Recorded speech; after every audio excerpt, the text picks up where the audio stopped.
We are going to start off with corporate issuers. The first reading is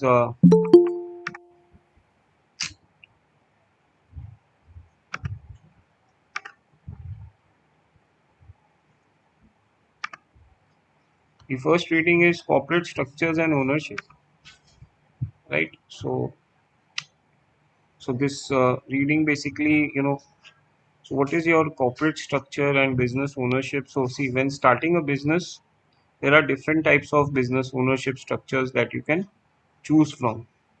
Each has its own pros and cons, right? So these business structures are like you can structure your business like a proprietorship. You can structure your business like a general partnership or a limited partnership, or you can structure your business like a corporation or a company, right? So there are different types of business ownership structures that you can choose from when you think of starting a business. Each has its own pros and cons, and each differ as to how owners of the business share profits and losses, right? So they are going to differ as to how owners share their profits and losses. Then who's going to pay taxes on business profits? Is the business itself going to pay taxes on its profits, or is the owner going to pay taxes on business profits? Then we are going to discuss that, does the owner have limited liability or unlimited liability? What this means is that if the business ends up incurring debts and business is unable to pay for it, then can the owner be held personally liable for the debts of the business? Can we attach the owner's personal assets like savings, investment, and property to settle the business debts? Right. So if we can attach his personal assets, then the owner has unlimited liability. If we cannot, he has limited liability. Right. So these ownership structures are going to differ in these respects. Right. Okay. So we are going to discuss the various types of ownership structures. They are going to be your sole proprietorship, general partnership, limited partnership, corporation, which is basically a company. Right. So we are going to discuss all of this. Okay. So first, let us discuss sole proprietorship. So a sole proprietorship is, where the business is owned and operated by a single individual. This single individual is known as a proprietor, right? And so there's no legal distinction between the proprietor and the business, right? So what this means is that in the eyes of the law, the proprietor, the owner, and the business is the same. There's no legal distinction between the two, right?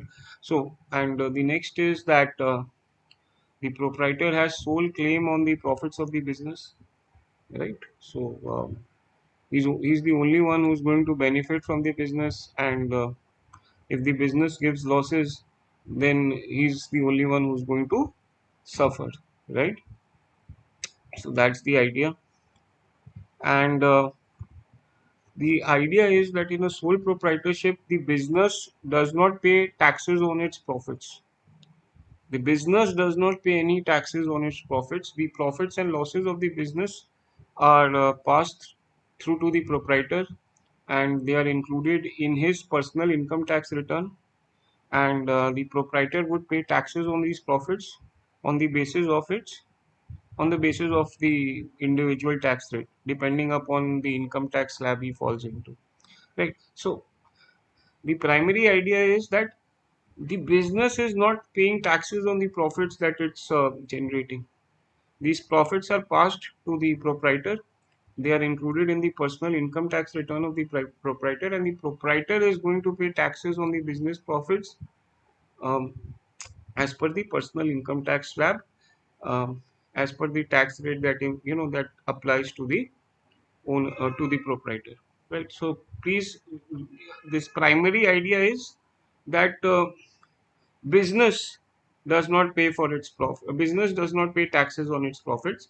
The proprietor is going to pay taxes on the profits, and the taxes would be calculated depending upon what personal income tax rate applies to the proprietor. Right? And the last point is that the proprietor is personally liable for claims against the business. Now, what does this mean? Um, this is a downside of operating a business using a sole proprietorship structure, that the proprietor is personally liable for claims against the business. So, what this means is that if the business ends up incurring a lot of debts, and the business is unable to pay for it, right? So, business is incurring debts and the business is unable to pay for it, then the proprietor can be personally held liable. That is, his personal assets such as his savings, investments, and property can be used to settle the business debts, can be used to settle the business obligations, right? So the personal assets of the proprietor can be used to meet the business obligations. Why is this so? Because see, as I told you earlier, in the eyes of the law, the business and the proprietor are the same person. They are the same entity. So there is no legal distinction between the business and the proprietor. That is why the personal assets of the proprietor can be used to settle the um debts of the business, right? So what this means is that the proprietor is going to have an unlimited liability. His personal assets are being attached to settle the business debts, right? So the proprietor has unlimited liability, and it's because of this reason many legal experts do not recommend a sole proprietorship, because the proprietor has unlimited liability. His personal assets can be attached to settle the business debts. Guys, are we good with sole proprietorship? Anyone's having any doubts here, please? I'm through with the discussion. So, is the business going to pay taxes on the profits of the business, or is the uh, proprietor going to pay taxes on the business profits? Who's going to pay taxes on the business profits, the business or the proprietor? Proprietor. Yes. Proprietor. Proprietor has unlimited liability. His personal assets can be attached to settle the business debts. That is why many experts do not recommend a sole proprietorship, right?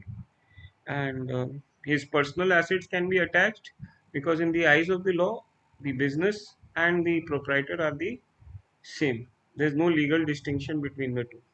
So that's your sole proprietorship. And the last idea is that sole proprietorships are very small in scale, because the individual proprietor has limited ability to raise capital, right? He's going to, obviously, one poor soul, how much he'll do, right? So the proprietor is the only one who's running the show. I mean, how much a poor person, how much a poor soul can do. So he has a limited ability to raise capital. That is why sole proprietorships are usually small scale, right? So small businesses are usually structured as small sole proprietorship, right? Very small businesses are structured like a sole proprietorship, right? Then we come to the next part, which is general partnership. So to do a business of a scale that exceeds a sole proprietorship, two or more individuals can form a general partnership, right? And these individuals are known as partners. Now, when we know that when more than one person is involved, there's a there's a chance that some disputes might arise, because too many cooks spoil a broth. So when there are more than two people involved in managing a business, like in a general partnership, there could be some disputes, right? And these disputes could be uh, as to how the profits and liabilities must be shared among the individual partners. So what happens is that you know they the partners, they make a partnership agreement, and the duties and responsibilities of the rights and responsibilities of these individual partners are basically outlined in this partnership agreement, right? So this partnership agreement would state how much profits each partner gets, and it also states the responsibility of each individual partner, right? Then the next idea is that you know just like in a sole proprietorship, in a general partnership, all partners are personally liable for claims against the business. So this means that if the partnership is unable to pay its debts, then the partners can be held personally liable, and their personal assets such as their savings, investments and property can be used to satisfy the business debts, business obligations, right? And there is one more important idea here. If one partner is unable to pay his share of the business debts, then the other partners must make up the difference, which means that each partner is individually responsible for the full amount of the partnership debt, irrespective of his proportionate ownership. So what this means is, say that there are two partners A and B. Just give me a second.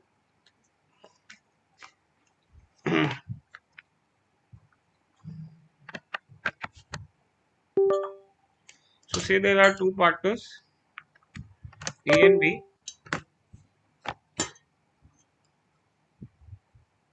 Let me start writing here. So there are two partners A and B, right? And the total liability of the business is $100, right? And A is unable to pay his share. Say A's share is 50.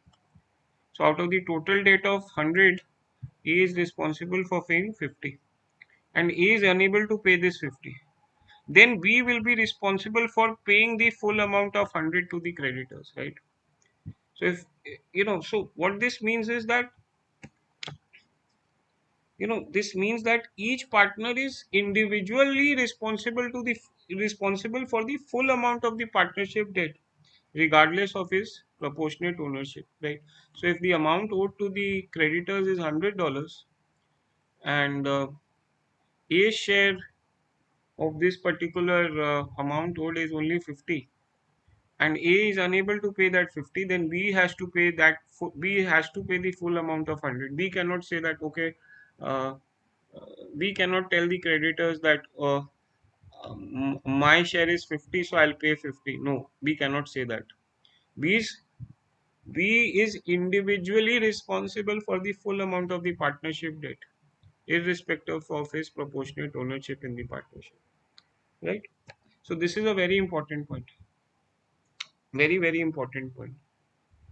And just like in a small sole proprietorship, each partner's profits are taxed as their personal income. So what this means is that the profits and losses of the business of the partnership are passed through to the partners, and each partner includes his share of profits or losses on his or her personal income tax return, right? So again, what this means is that the partnership does not pay taxes on its profits, right? Instead, the partners pay income tax on their share of profits based on their individual tax rates, based on their personal income tax rates, right? So the idea is that uh,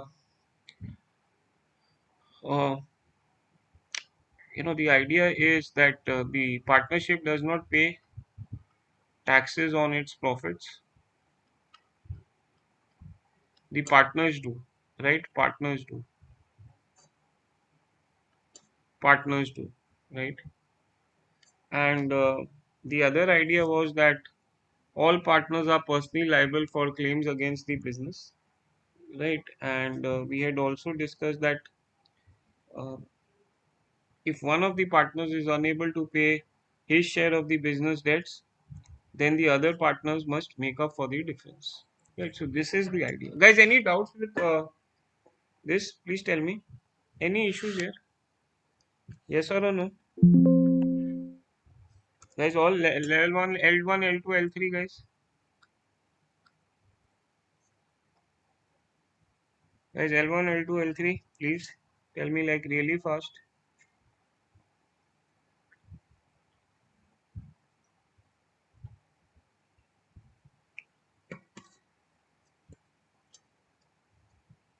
Okay, now let's proceed. So we've discussed. Then you have your limited partnership. Then all of us know what limited partnership is. We've already discussed this in alternate investments, but I'll just discuss this again. So in a limited partnership, there's a general partner and there is a limited partner. General partner runs and operates the business and is responsible for anything that might go wrong. We know that the general partner has unlimited liability, so his personal assets can be used to settle the debt or other liabilities of the business. And then we have these limited partners. The limited partners do not participate in running their business. Their only role is to invest money in the partnership, right? And limited partners' liability is limited to the amount they've invested in the business. So, if the business gets into difficulties and ends up owing millions to creditors, the limited partners would only lose the amount they've invested, right? And let's discuss how profits are shared. The limited partners, the profits that the limited partners get is proportional to the amount that they have invested in the business, right? So usually we had discussed, how profits were shared in a hedge fund. 20/80, right? 20 went to the GP and 80 went to the LP. Now you would see that the GP gets a lot of profits. So there was only one GP. You know, there was only one GP who's the fund manager, and he got 20% of the profits, and the 80% went to the LPs. Right. So there are going to be a lot of LPs who are going to share this 80%, but this 20% entirely goes to the GP. So GP gets a higher share compared to the individual LPs, right? So this 20 is going to 1%, but the remaining 80 is going to be shared among a number of LPs, right? So and their share, LP share in the profits, LP share in this 80% is going to be uh, proportional to the amount that they have invested in the business, right? So this is your limited partnership, right? And okay, one more point here. Now profits are taxed as per the personal income tax, right? So what this means is that the limited partnership, the business, does not pay taxes on the profits that it generates.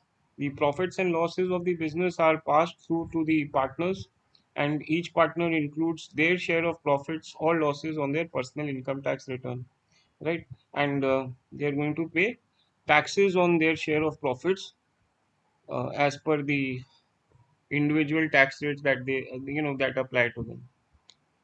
And so the idea is that the partnership does not pay any taxes on the profits that it generates. The limited partnership does not pay any taxes on the profits that it generates. The taxes are going to be paid by the GPs and LPs depending upon the tax rate applicable to them. So basically, the profits of the business are passed on to the partners, and the partners' share of profits are reported on their personal income tax returns.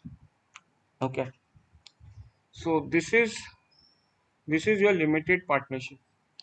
Now we should not confuse a limited partnership with a LLP.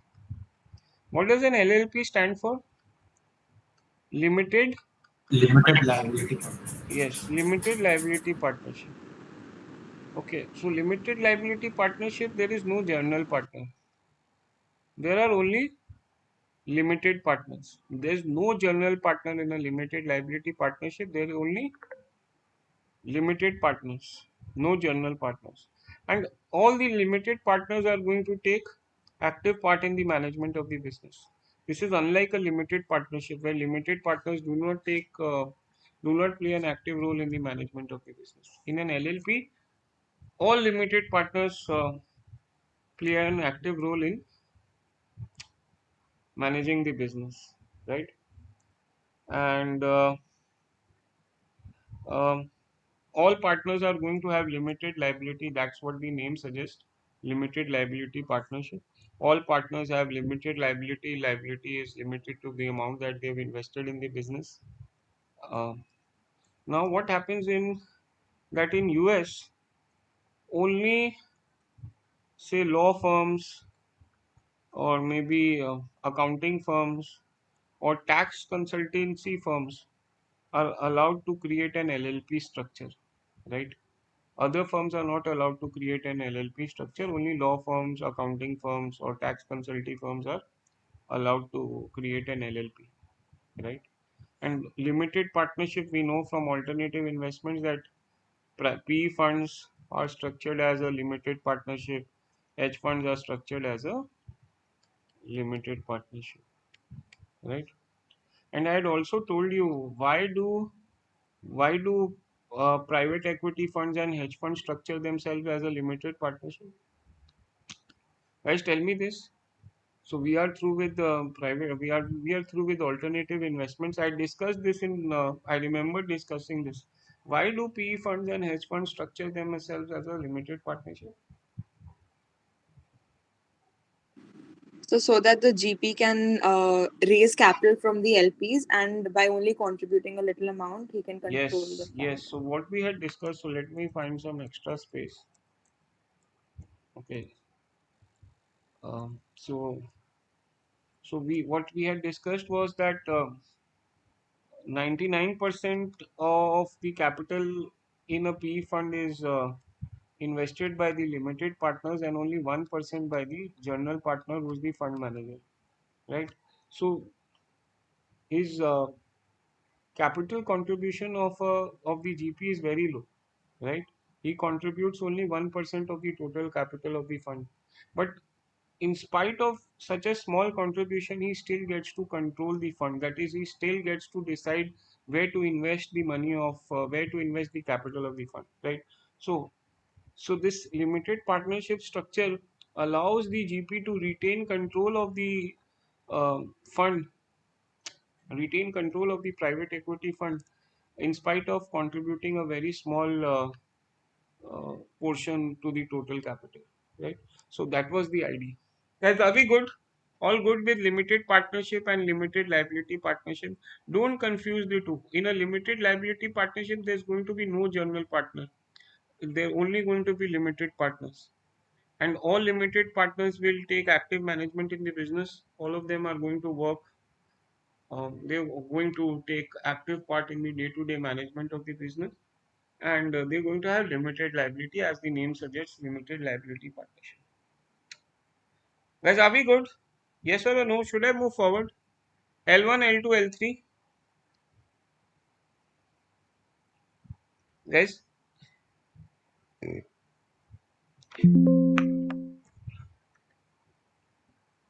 L1, L2, L3. So let me see the chat box.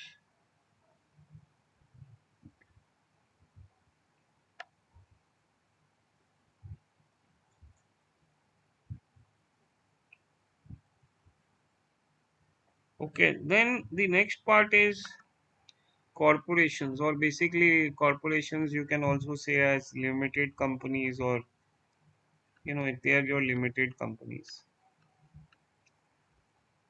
Now the thing with corporations is, see, in all these three cases, in sole proprietorship, in general proprietorship, in general partnership, in sole proprietorship and general limited partnership, uh, the owner and the business were the same in the eyes of the law, right? So there was no legal distinction between the owner and the business in a limited partnership, general partnership, and a sole proprietorship, right?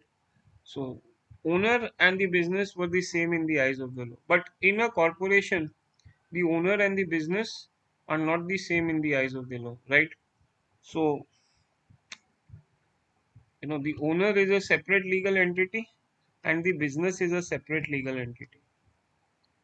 So they are separate. In all other cases, in my sole proprietorship, in my general partnership, in limited liability partnership, the business and the owners were the same legal and you know they were the same in the eyes of the law. There was no distinction between the two. There was no legal distinction between the two. But here in a company, in a corporation, the business and the owner have separate legal identities, right? So, um, see what happens is that who's the owner of a company?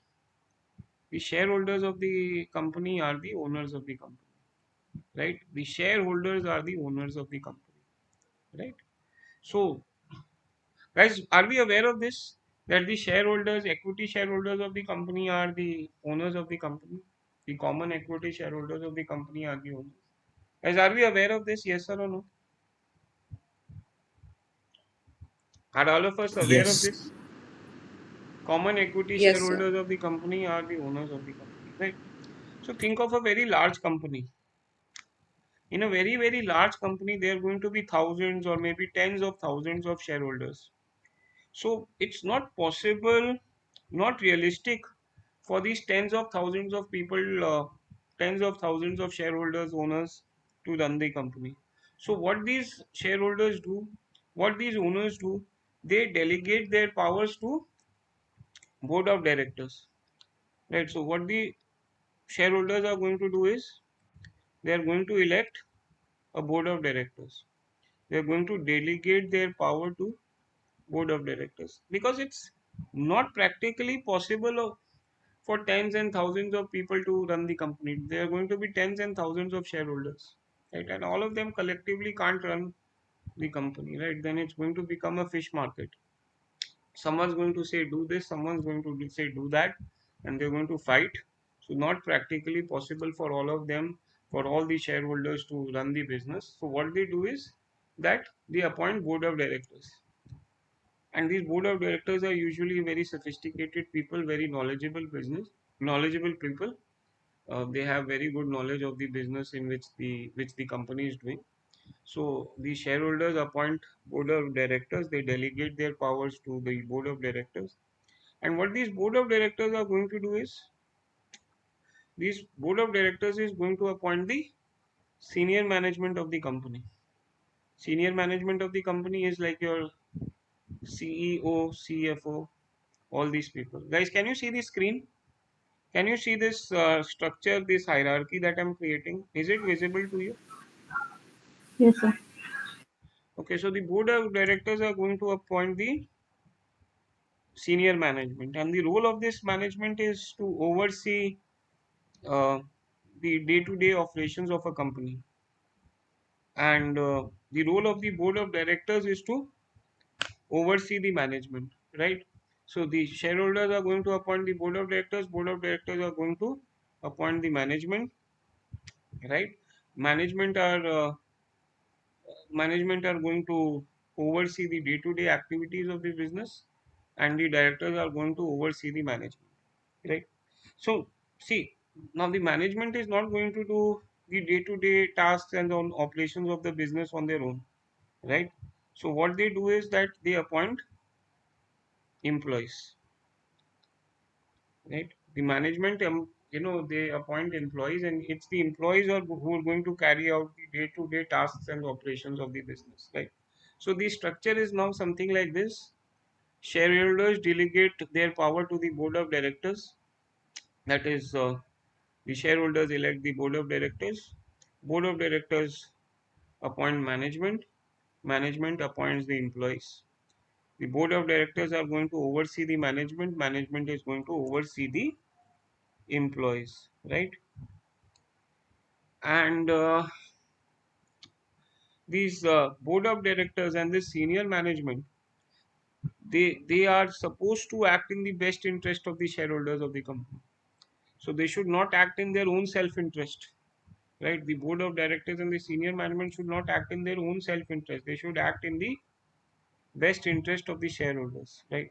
So what happens is that a lot of board of directors and senior management, um, they waste shareholders money for their own self interest, right? So what they do is that in big corporations, board of directors are going to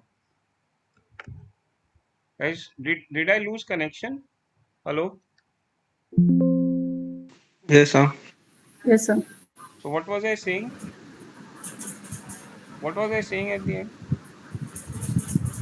Board of directors cannot do the daily functioning on their own. Yes, so what I was saying, I'll repeat this. See, the shareholders are going to appoint the board of directors. The board of directors are going to appoint the management. The management is going to appoint the employees, right? Now, the board of directors are going to supervise the activities of the management, and the management are going to supervise the activities of the employees, right? So so this is the structure, right? And the board of directors are supposed to act in the best interest of the, so board of directors and the management are supposed to act in the best interest of the shareholders. They should not act in their own self interest, right? So at times what happens is that these board of directors, these management, they, you know, they allow themselves a lot of pre, you know they allow themselves a lot of facilities, like, so the board of directors, they're going to buy corporate jets for their personal travel, and they're going to use business money for this. Maybe they're going to have dinners in very fine dining French restaurants, right? And they're going to pay for the restaurant bill using company money, right? So what happens is that they should not do all this. And what board of directors do is that they appoint those suppliers who have some kind of a relationship with them, right? So um, those people who are people who supply to the company may be related to the directors of the company, maybe they may be related to the management of the company, right? And for the supplies that these suppliers make, maybe the suppliers are paying any kickbacks to the management. They might be paying any kickbacks to the senior directors, to the, not the senior, they might be paying kickbacks to the directors. So if they do all of this, then they are not acting in the best interest of the shareholders, right? Their job is to uh, the job of the board of directors and the job of the management is to act in the best interest of the shareholder, right? Their job is to create shareholder wealth. They should invest the money. They should invest the money of the shareholder in such a way that that maximizes the shareholder wealth, right? So that is the idea, right? And see now, guys, the idea is that now I had told you at initiation that the business and the owner, the business and the owner have separate legal identities, right? The company has its own separate legal identity, right? So since it has its own separate legal identity which is distinct from the owner, the company itself is responsible for paying taxes on the profits that it generates, and it's going to pay these taxes are known as your corporate taxes, right? So here there's going to be a difference. In all other cases, what was happening was that the taxes on the profits of the business were paid by the owners. But here, no. Here, the business itself is going to pay taxes on the profits that it generates, and these taxes are known as corporate taxes, right? So, so what happens here is, say, the profit before tax of the company is this much, say XXS, then less corporate taxes, and after you deduct corporate taxes from profit before tax, you get the after tax profits or profit after tax of the company. Now, from this profit after tax, what the company is going to do is it's going to pay dividends to the shareholders, to the owners of the company, right? So it's going to pay dividends from these after tax profits, right? And Now these dividends are going to appear in the personal income tax returns of the shareholders, and the shareholders are going to pay taxes on these dividends, uh, and these taxes would be calculated depending upon the tax rate applicable to these shareholders, right? So what we can see here is that there are two levels of taxes, two layers of taxes. uh, there is double taxation. First layer of taxes is at the corporate level, right? The company is paying corporate taxes, the corporation is paying corporate taxes, and the second layer of taxes is at the shareholder level. The shareholders are paying uh, taxes on the dividends that they receive from the company, right? So this is known as double taxation. So in a sole proprietorship, in a general partnership, in a limited partnership, business profits were passed to the owners, and the owners were paying taxes on their proportionate share of profits in the business. But here what's happening is, because the business and the owner are separate legal identities in a corporation or in a company, the business and the owner are separate legal identities in the eyes of law, right? Uh, the business itself, the company is itself going to pay taxes on the profits that it generates, right?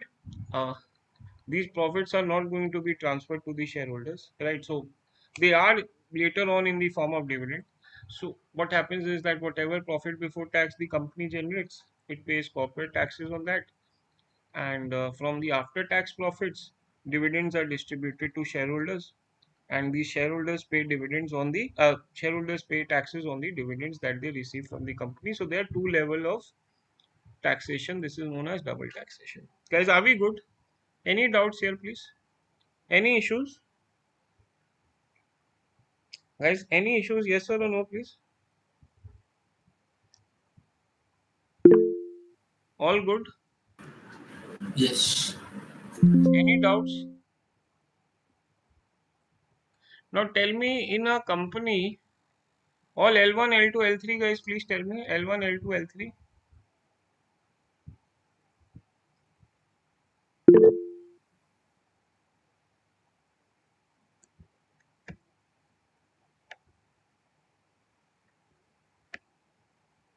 No doubts. All okay. Shreya, Mahek, everyone's okay. Wow, very good. Okay. Now tell me, the owners of a corporation are the shareholders. Now, do these shareholders have a limited liability or do they have unlimited liability? Please tell me. Do shareholders, owners? Limited. Yes, they have limited liability. Their liability is limited to the amount they've invested in the company. So, say what this means is that if a shareholder buys the company stock at 40, he pays $40 to buy the company stock, and say the company goes bankrupt, and because the company went bankrupt, the stock price goes down to zero. Then the shareholder loses his entire investment, right? So he's losing all of the money he had invested, right? But he's not going to lose more than what he had invested, because at worst the stock price can fall to zero. It can't be negative, right? So his liability is limited to the amount that he has invested in the business, right? So owners, shareholders of a company are going to have limited liability. Their liability is limited to the amount they've invested. There's going to be double taxation here. One level of taxes are going one layer of taxes are going to be paid at the corporate level, the other at the shareholder level. And this is the first case that we've discussed, where the business itself pays taxes on the profits that it generates, right? And this is because in the eyes of the law, the business and the owners, that is shareholders, are a separate legal entity. They are different. They have different legal identities in the eyes of law, right? So this is your corporation. Now the next idea is that a corporation may be for profit or not for profit, right?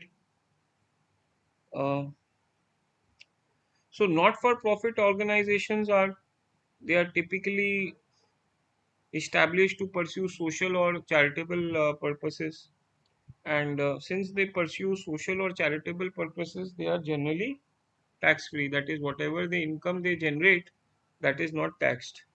And not for profit companies, they do not have any shareholders, right? And they do not issue any stock, right? And neither do they have any dividends, neither do they pay any dividends, right? So they don't have shareholders, they do not pay any dividends, and they are usually tax free. And any profits that are generated by these not for profit corporations, they must be reinvested back into the organization to further the charitable, educational, or non commercial purposes, right? So the profits that this not for profit organization generates must be reinvested in the business to further their social cause. And examples of not for profit organizations are your Harvard University, your Asian Development Bank, and individual donors, corporate sponsors, foundations, grants. All these people contribute cash to run not for profit corporations, right? So this is your for profit versus not for profit. Not for profit does not have shareholders, does not have any, does not issue any stock, does not pay any dividends, tax free. Whatever profit it generates, that's reinvested to further the charitable cause it is pursuing, right? Then the next distinction is, guys, this for profit corporation can be a public corporation or a private corporation, right? So the main difference between the two are the number of shareholders that the corporation has and whether these shareholders are listed on an exchange or not. So in some countries like the USA, the corporation is said to be public if the shareholders are greater than 50. So if the corporation has more than 50 shareholders, we'll call that corporation as a public corporation, a public company. Else, if shareholders are less than 50, then we're going to call that company as a private company. And in US, a company or a corporation is categorized as public if its shares are listed on an exchange. If its shares are not listed on an exchange, we are going to say that it's a private company, right? So this is the distinction between a public versus a private corporation, and we've already discussed the distinction between not for profit and for profit corporation, right? Guys, any doubts here, please? Anyone wants to ask any kind of doubts? Guys, anyone has any doubts, please?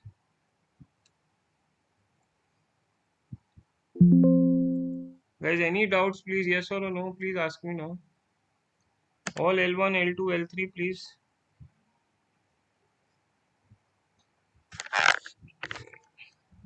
No doubts, Nimish. Any doubts? कोई भी doubt तुमको निमिश? किसी को भी? Sir, I have a doubt in limited liability partnership type of organization. हाँ. Sir, does it pay taxes on at the corporate level, or the partners pay taxes on individual level only? So the partners and the business are the same in the eyes of the law, right? So the business is not going to pay any taxes. The uh, the partners' proportionate share in the profits of the business are going to be passed on to their personal income tax returns, and they are going to pay taxes on their proportionate profits in the business, right? So the business is not going to pay any taxes. The partners will be the partners will pay taxes on the proportionate profit in the business, right, Nimish? Yes, sir. Then what else, guys? Okay, we are about to complete this reading. This is a very simple and straightforward reading. Okay, then see, the next slide is very simple. See, public companies are subject to a lot of regulatory oversight, and public companies have to make a lot of disclosures, right? So if a company is listed on an exchange, then the exchange will require the company to make a lot of disclosures, right? Uh, the entity that governs the capital markets, right, the supervising committee is also, the capital market regulator is also going to oversee the activities of the company. So the capital market regulator in India is SEBI. In US it's SEC.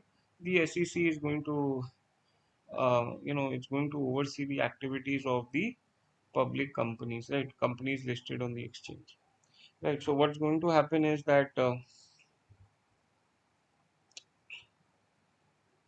these public companies are required to disclose their financial statements as well as other information that might affect their stock price. They're going to then they need to report to the exchange if there's any change in their shareholding pattern, or if any stock has been bought and sold by the company's insiders, right. So if any company insider has, if any employee or the management has bought and or sold the stock of the company, then that has to be reported to the exchange, right. And these documents are made available to the general public, not just to the company's investors. These documents are out in the public domain, right. And private companies, since they're not listed on the exchange, disclosure requirements are very low, and regulatory oversight is also very low for private companies. Okay, now guys, we are going to discuss ways in which a private company becomes a public company. The first way in which a private company can become a public company is an IPO. So this is the most common method to make a private company public. This method is known as the IPO, where in an IPO what happens is that the private company arranges to list its shares in the stock exchange for the first time. So this means that the private company offers its shares to the public for the first time through an IPO, right. So in an IPO, what would happen is that the company would sell its shares to the public to raise capital. So the company would sell shares to the public or to institutions, and the institution or the public are going to pay the issue price of the shares to the company, right. And these issue proceeds, these funds that the company get that the company gets, the company can use these funds to to fund the purchase of its assets, to fund its business operations, right. um, and what happens is, I'm going a bit off topic here. Sometimes IPOs may involve the sale of shares or held by early investors, like by venture capitals, right. So venture capital firms invest at a very early stage in the business, and they exit their investments through an IPO, right. So some IPOs may involve the sale of shares held by venture capitalists or by the early investors in the company, right. In this case, what happens is that the proceeds from the sale of these shares don't go to the public, don't go to the company.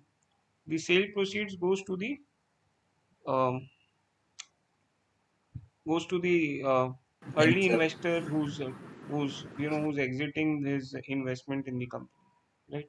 So this is your initial public offer. Okay. um, then we have, if a private company is acquired by a public company, then automatically this private company becomes a public company. So if a private company gets merged with a public company, then automatically the private company becomes public. Then we have direct listing. So this is a very unique way. So in a direct listing, what happens is that the company can, the private company can enter into an agreement with the local stock exchange and directly list its shares on the exchange. So, so there's going to be no investment bank involved. So what happens in an IPO, guys? Let me come to this part so that you'll understand this process.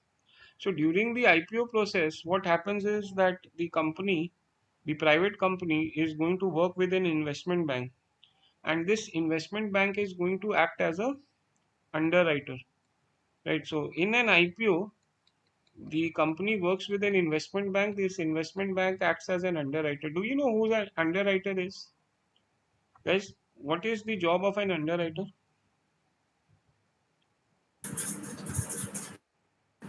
To take the unsubscribed It shares. takes the surety by- that the issue will be subscribed. Yes. So what do these underwriters do? So if the IPO is undersubscribed, these underwriters guarantee to buy the unsold portion. So if the total shares to be sold in an IPO were 100, and only 80 were bought by retailers, or by the public, or by financial institutions, and 20 remain unsold, then the underwriter is going to buy these unsold 20 shares, right?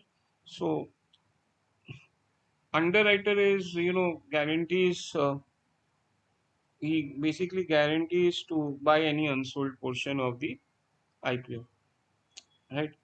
And the underwriter is also going to market and advertise the IPO to prospective investors.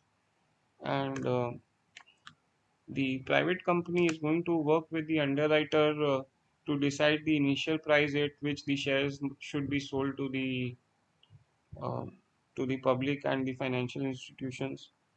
And it's also going to, it's going to decide the price at which the shares should be sold to FIIs, DIIs, or to public.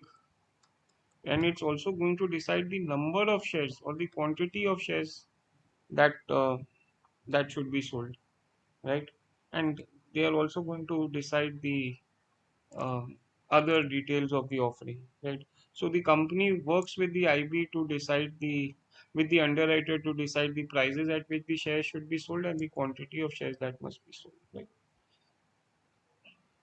So once the IPO is completed, the private company becomes public. Once it becomes public, its shares trade on an exchange, and anyone can buy and sell them on the exchange, right? So this was the role of an underwriter in an IPO. But in direct listing, what is happening is that there is a agreement between the exchange and the private company to directly list the shares on the exchange. So here there is going to be no investment bank, right? The investment bank is the underwriter, right? Always remember, the investment bank plays the role of an underwriter, right? And the underwrite investment bank is going to charge a very hefty fee to do all this underwriting. This underwriting fees is almost 5 to 7% of the total size of the IPO, right? So the investment bank is going to charge a very hefty fee to become an underwriter of an IPO. Now, direct listing, uh, no investment bank, no underwriter is involved. The private company directly negotiates with the exchange to list the shares of the company on the exchange, right? So no investment bank, no underwriter involved. So company saves a lot of money. Guys, underwriting fee 5 to 7%. So if a company is raising 100 crores, it has to pay around 5 to 7 crores to the investment bank. That's a huge amount of fees that's being charged by the underwriter, right? But in a direct listing, no no underwriting fees involved because there's no investment bank involved, right? The private company is directly dealing with the exchange. Now, in a direct listing, what happens is that the company does not raise any new capital. So, see, in an IPO, the company is selling shares to the public and raising capital. But in direct listing, the company is not selling any shares. It's just listing its it's listing its existing shares on the exchange, right? So the company does not raise any new capital in a directly listing because it's not selling any shares. Only the existing shareholders of the company, such as founders, employees, and early investors, uh, you know, uh, you know, they'll be able to sell their shares once the private company directly lists on the exchange, right? So the company is not going to raise any capital here. Only the existing shareholders can sell their shares in the exchange, right? Now the idea is that it generally costs very list your shares through direct listing compared to an IPO, because when you directly list, you are essentially bypassing the underwriter, right? And most recently what happened, have you heard of the company Spotify? Guys, do you know the company Spotify? Yes, sir. Spotify, very recently directly listed its shares, right? Spotify went public using direct listing, right? So in a direct listing, no underwriter, no investment bank is involved. Company does not seek to raise fresh capital. Only the existing shares of the founders, the employees, and early investors, these people would be able to sell their shares in the uh, through the exchange, right? These people would be able to sell their shares through the exchange. So this is your direct listing. Guys, any issues here? Guys, any issues with direct listing? Anyone's having any problems? Please ask me. No. Guys, any issues? Minor to minor issues, please ask me. Guys, yes or no? All L1, L2, L3? Guys, L1, L2, L3, please tell me like really fast.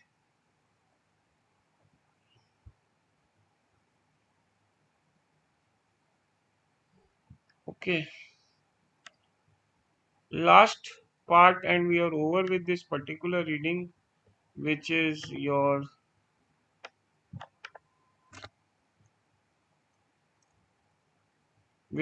special purpose acquisition company. So what is this special purpose acquisition company?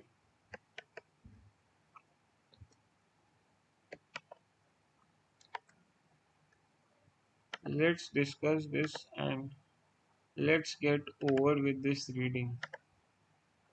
Special purpose acquisition company. Now this is a very niche way through which a private corporation can become public, right? So these SPACs are shell companies which are founded by very high profile investors, right? So when they are set up, when these SPACs are set up, they are not into any business. So they are not buying or selling anything when they are founded. So there's these SPAC companies are basically companies with no commercial operations, right? So they are going to have no commercial operations, right? So not they're buying or selling anything. They don't have any business, right? So they are basically shell companies, and they are founded by well-renowned investors. Now, when they are set up, they are private, right? Now, what happens is that this SPAC goes public via an IPO, right? And whatever capital is raised in an IPO is put into a trust account, right? Now, after the IPO, the SPAC becomes public, and the SPAC is going to identify and acquire a target company or an existing private company, and it's going to acquire it. It's going to take over an existing private company and it's going to make this private company public. So once it acquires that private company, it's no longer going to be private, because now it becomes a part of a SPAC, and SPAC is become public via an IPO, right? So when when it is set up, it has no business, it has no commercial operations. It goes public via an IPO, raises money from the public, puts that money in a trust account. After the IPO, what it does is that it identifies a private company, or it identifies a target company, right, and acquires it, and it pays for the purchase of this target company through the money that it raised in the IPO, right? So it's going to pay for the purchase of the target company through the money uh, it raised in the IPO, right? So cash raised in the IPO is used to pay the it's used to pay for the purchase of the private company, right? And these packs usually have 18 to 24 months to acquire the private company after the IPO. So after the IPO has taken place, after the IPO of the SPAC has taken place, it has 18 to 24 months to identify and acquire a target company, right? And if they do not acquire a private target company within this 18 to 24 months, they'll have to refund uh, they'll have to refund the money that they raised in the IPO. They have to refund it to the investors, the money that they raised in the IPO, right? So this is what a SPAC is. It's a very complicated structure. Now the idea is that at the time of the IPO, the SPAC does not disclose which private company it's going to acquire, right? It's left to people to wonder about. The SPAC is not going to disclose at the time of its IPO which private target company it's going to buy, right? So we do not know which target company, which private company the SPAC is going to buy. We only know that it's going to acquire some company, buy some company, right? So that is why sometimes these companies are also known as blank check companies, because we don't know what they're going to do, right? Because when investors are investing in this SPAC, they are literally giving them a blank check, right? Because the investors who invest in this SPAC during an IPO do not know where this SPAC is going to invest the money that invest that particular money raised in the IPO, right? So guys, why do investors invest in the IPO of a SPAC when they know uh, at the time of investment that the SPAC is not under any that the SPAC has not engaged in any commercial production operation. So investors know that this SPAC is not into any commercial operations, any commercial production, but in spite of that, they are investing in this SPAC. They are investing in the IPO of this SPAC. Why are they doing this?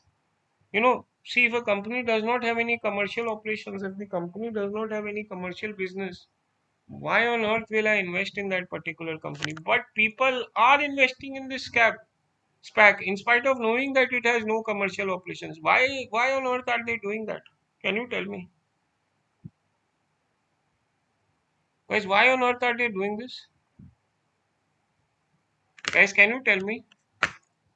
Why on earth are they doing this? Guys, why on earth will somebody invest in a company which has no commercial operations? So understand this Because structure. of the Hmm. because of the Sir, name of the because owner. they may already have a company and they will use this back for See, expanding. understand the structure again. SPAC is a is set up with it's set up as a shell company. It has no business. It's not buying anything, not selling anything, no commercial business, no commercial operations, right? What it does is that after being set up, it goes public via an IPO.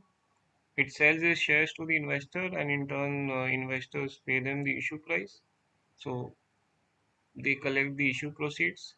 The SPAC collects the issue proceeds and invests it and puts it in a trust account. Then after the IPO, the SPAC is going to acquire some private target company, right? And it's going to use the money raised in the IPO to pay for the purchase of that private target company, right? So the idea is that, and at the time of the IPO, the SPAC is not going to disclose which private target company it's going to buy. It's left to the imagination of the investors, right? Now, why on earth will someone invest in a SPAC when they know that the SPAC is not doing any business? You know,